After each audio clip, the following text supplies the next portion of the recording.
Hello, magandang araw ng Sabado. Naay at tulog pa ang aking mga mag-iina. Di ako'y umalis muna at kakoy ako'y mamamalingke.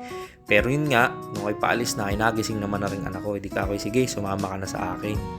Sa totohanan lamang ay bibihirang umaraw din sa Lukban. Naayon nga takip na takip ang bundok. Napakaulap At yate, nagbabadya na namang umulan.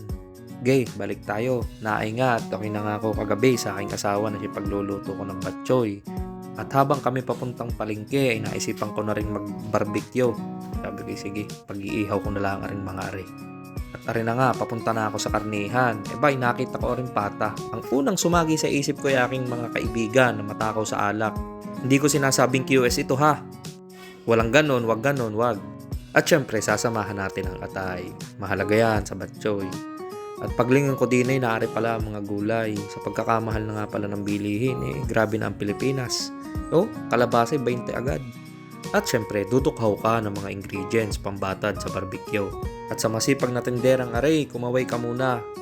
Lumipat nga ako din kasi wala daw dong mustasa. Kailangan aray bilang sahog sa batchoy. At rin babaeng aray, nahihiya pang kumaway may pagngiti pa Konting manok para sa chicken barbecue. Ayan. Pagdaan ko din sa isdaan, nakita ko rin kumpare at kumare ko.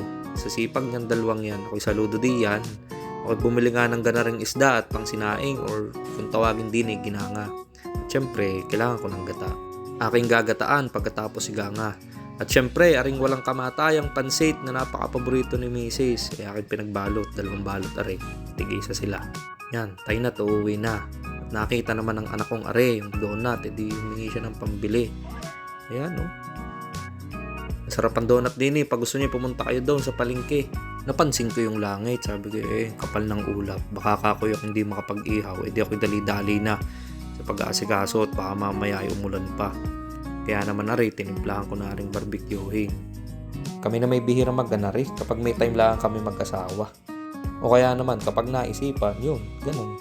Naay na ang aking mahiwagang kawaling invisible ang hawakan, igigisa ko na are. Are na miss ni buntis kainin, sasarap-sarapan ko. At pagsilip ko pala sa banyo, nakita ko rin 2 are na naglalaban ng kanilang mga sapatos. Balik tayo, naay na ang damo, mustasa pala, ilahok na. Siyempre, mekos-mekos mo yan. Pagkatapos yan ay agad ako nagpabaga ng uling para maihaw na are, baka nga umulan pa. Ako'y enjoy pag ako'y ganyan nag-iihaw sa totoo lamang. Ayos na ang lahat, naarit magpe-pray na. Gay, kampay.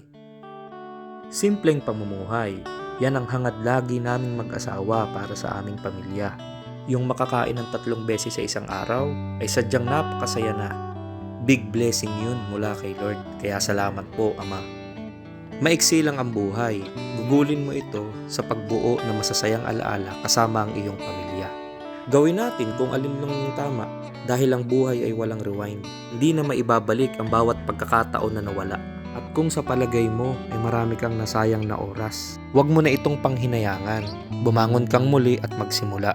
Gawin kung ano yung tama para sa huli, hindi ka magsisisi. Gay, kampay.